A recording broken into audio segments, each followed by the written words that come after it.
What does high score mean? New high score, is that bad? What does that mean? Should I break it? Hello everyone and welcome to Veteran Gaming. I am Aaron, and today we're going to be talking about Eternal Evolution, and we're going to be talking about one of my favorite characters inside of Eternal Evolution, because not only does he do an absolute metric ton of damage, he is also way more versatile than even I knew about. And we are of course talking about Taylor the Tiger. He is amazing, and we kind of already knew that, but I'm going to show you a couple of tricks inside a couple of the dungeons that hopefully will get you guys a couple of extra levels. So let's go ahead and jump into the perimeter here. Everybody knows he's an absolute monster inside of Disa Caves, because when you click on the raiders and suggestions, his picture is right there. But did you also know he can be very effective inside of Terra Dome in Sinsaro Marsh? And I'm going to go ahead and show you how both of those work, even though really, by the way the dungeons run, he shouldn't be one of the main characters you're going to use. But, like I said, I'm going to show you how it's done. So here we are inside the Terra Dome. I'm going to go ahead and get my face out of the way. And then I'm going to show you how to use Taylor effectively like a boss. So we're going to go ahead and jump in. It says 924. I say nonsense, poopy pants. We're going to do it with way less than that. And Taylor is the key. What we want to do is click on the auto button and make sure he is off. And as we start right now, he's not in the circle, so he's doing absolutely minimal damage. Absolutely terrible damage. But as soon as we get his first ultimate ability, we are going to jump him inside the circle. And then we're going to watch his damage soar. He's, oh, yep, there he is. He's already first. That's how quickly he can go to the top, because he does a ton of damage and he is a boss. So you can jump him around a little bit more. I typically do, because after he does the jump, he's going to use some abilities and do some extra good damage. But as you can see here, I mean, Taylor is absolutely crushing it. 3.2 million, the next closest is 1.3.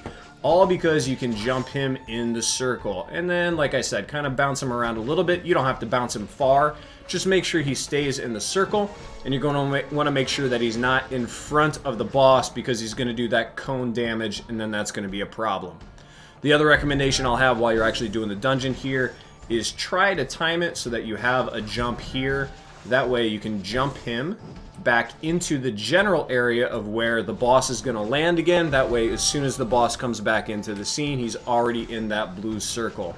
The only thing you want to do is kind of keep him away from the other characters. That way the boss isn't coming in and again smacking you with that front cone worth of damage.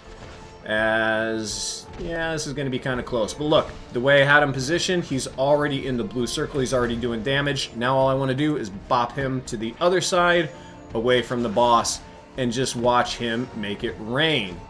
He is absolutely crushing it. There, I just got advanced cards for that run too. So here we go. Here's our stats. It is not close. It is absurd. Taylor did 7 million damage, and the next highest was Artis with 2.7.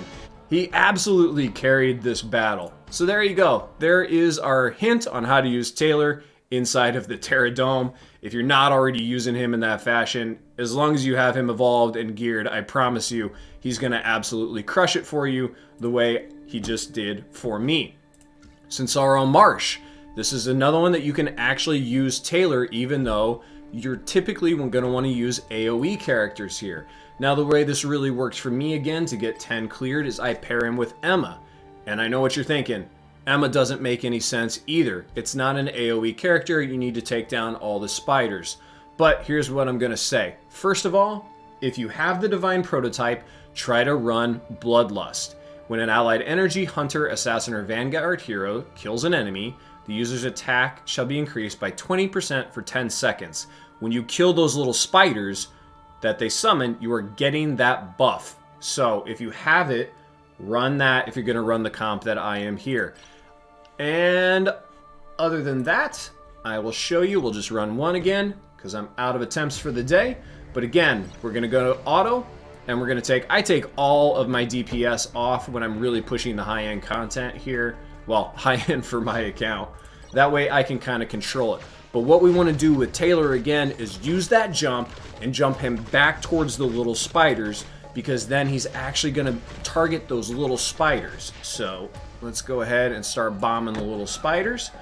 Taylor is hitting the main boss right now, but the next time little spiders come up, I'm going to go ahead and jump him back down towards those spiders, and he's going to start crushing the spiders. Same thing with Emma. Go ahead and start target. As soon as she starts smoking through those little cocoon things down there, she's getting her damage buff, and she's going to start tearing them up. And see, look, Taylor just turned around and attacked these spiders because they're basically on top of him. So let's use the jump again. Let's make sure he's going back towards those spiders. Emma focuses those.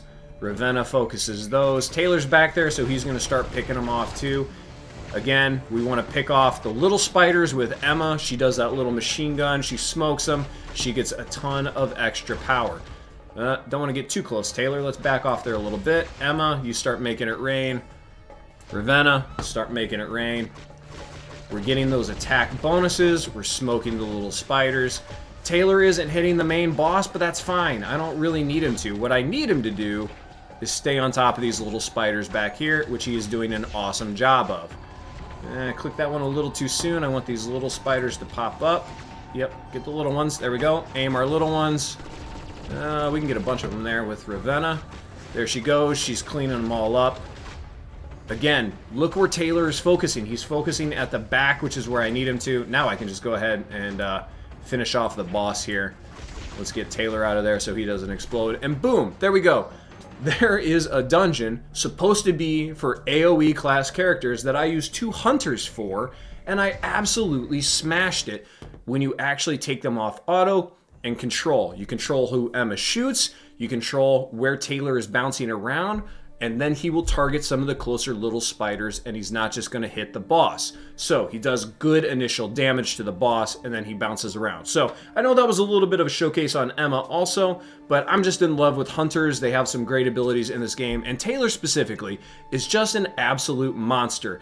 I mean, he does well, obviously, in decent caves and single target situations, but you can also bounce him around into a melee-only dungeon and into an AoE dungeon. So, a super useful character across the board. If you guys are not putting resources into Taylor, I don't know what to tell you. He's so good, he's so powerful, and he's so versatile that I really think he deserves your time and attention.